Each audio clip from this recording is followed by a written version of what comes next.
আজি বিশিষ্ট ভূমিকা সাগৰিকা গোস্বামী কামিৰাণী আৰু পদকী ৰাইজলৈ প্ৰথমে মই নমস্কাৰ আগবঢ়াইছোঁ মোৰ সেৱা আগবঢ়াইছোঁ। অনুষ্ঠান সফল কৰি তুলিছে আৰু তেখেতক আমি আজিৰ এই অনুষ্ঠানত সম্বৰ্ধনা জ্ঞাপন কৰিবলৈ আগবাঢ়িছোঁ। সন্মানীয় ছান মহম্মদ ডাঙৰীয়াক সম্বৰ্ধনা জ্ঞাপন কৰিব সন্মানীয় শ্ৰীযুত অশোক দত্ত ডাঙৰীয়াই। আমাৰ মুখ্য সম্পাদক সন্মানীয় শ্ৰীযুত অশোক দত্ত ডাঙৰীয়াই সম্বৰ্ধনা জ্ঞাপন কৰিছে। আজিৰ অনুষ্ঠান আৰম্ভ কৰিবলৈ ওলাইছোঁ।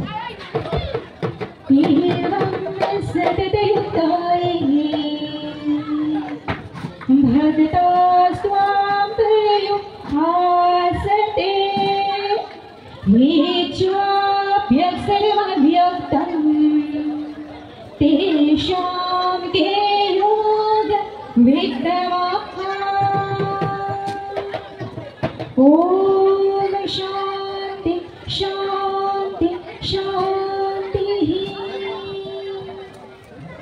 1920 খ্ৰীষ্টাব্দত ৰণীধৰ চৌধুৰীৰ প্ৰচেষ্টাত তথা সমগ্ৰ ধৰ্মপুৰৰ প্ৰচেষ্টাত আৰম্ভ হৈছিল আজিৰ পৰা 104 বছৰ আগত এই গৌষ্ঠাষ্টমী অৰ্থাৎ গোপূজা।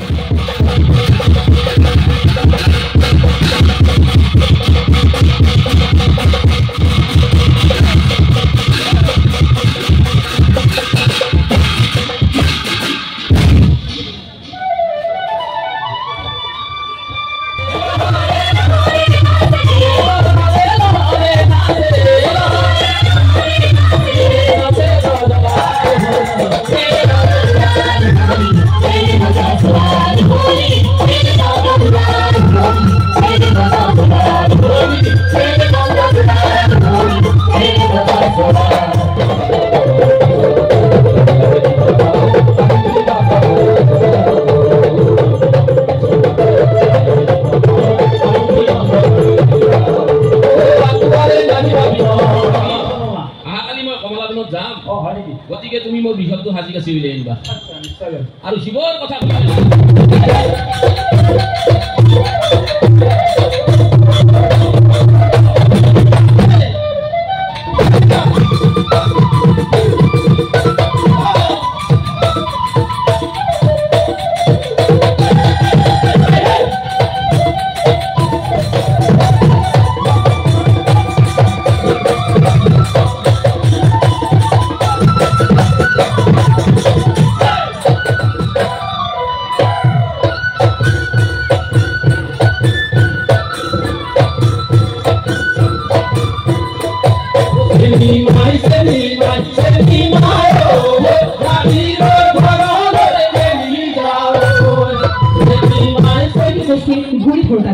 এই সাংস্কৃতিক গোষ্ঠীৰ গুৰি ধৰোতা হৈছে সন্মানীয় শ্ৰীযুত হেমন্ত দত্ত ডাঙৰীয়া। আমি তেখেতক অকণমান সময়ৰ বাবে মঞ্চৰ সন্মুখলৈ স্বাগতম জনাইছোঁ আৰু আমাৰ উদযাপন সমিতিৰ তৰফৰ পৰা সন্মানীয় শ্ৰীযুত হেমন্ত দত্তদেৱক এখনি ফুলাম গামোচাৰে সন্মান তথা মৰম যাচিব ওলাইছোঁ। সম্বৰ্ধনা জ্ঞাপন কৰিব সন্মানীয় শ্ৰীযুত নীলাভ দত্তই।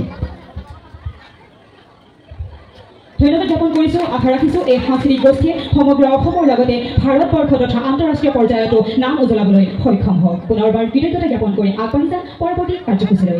পৰৱৰ্তী কাৰ্যসূচী আছে গোপমণিৰ সংগীতানুষ্ঠান। কৃষ্ণা দত্তক আমি তেওঁক মঞ্চৰ সমীপত বিচাৰিছোঁ।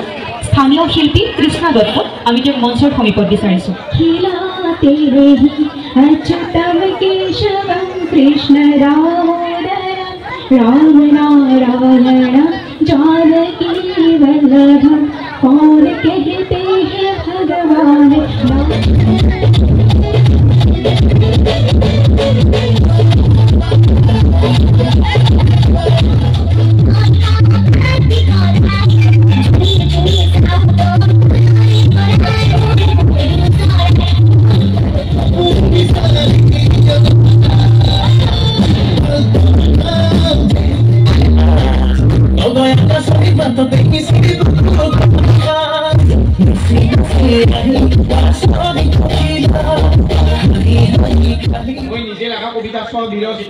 ডক্টৰ ভূপেন হাজৰিকা মোক তাৰমানে ভাৰত চৰকাৰে ভাৰত ৰত্ন দিওঁগে মই লওঁ নাই। কবিতা মই নিজে লগা কবিতা বহুত আছে। হা কোনোবা ইচ্ছা আছে না তাই কবিতা মই কিমান লেখলো বেছি মই নাই আমাৰ আমাৰ চেনেলতে আহি আছে কবিতাটো কহে পাইছোঁ ৰ এইটো ক'ত দেখিম চাব কবিতাটো টিচু পেপাৰতে লেখছো আগত লেখি কিছু কবি লাগছ আই সেক্রেটারি আই প্রেসিডেন্ট আই লিটুল অশোক আই সেনা বেয়া আমরা দিলকুন এটা কোনি আই কাক পাতেল লাগবি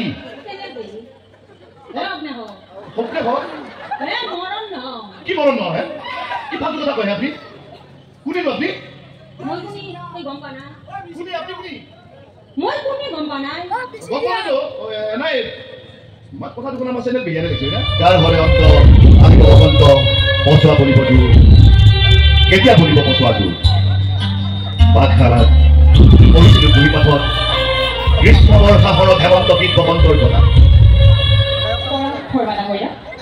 অসমীয়া স্বাভিমান এখনি ফুলাম গামোচাৰে সম্বৰ্ধনা জ্ঞাপন কৰিব আমাৰ সাংস্কৃতিক সম্পাদক সন্মানীয় শ্ৰীযুত নিতুল দত্ত ডাঙৰীয়াই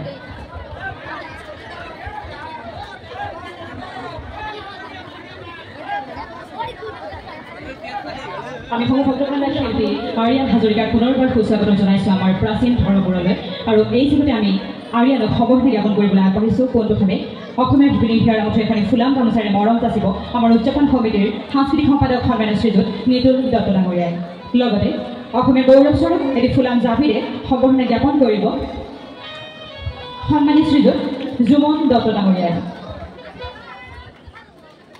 ধন্যবাদ জ্ঞাপন কৰিছোঁ যাৰ কণ্ঠত বিৰাজ কৰিছে সন্মানীয় মহেন্দ্ৰ হাজৰিকাদেৱৰ যি স্বৰ সেয়া আমি ইতিমধ্যে উমান পাইছোঁ গতিকে আহকচোন নৱপ্ৰজন্মৰ শিল্পী আৰিয়ান হাজৰিকাক আমি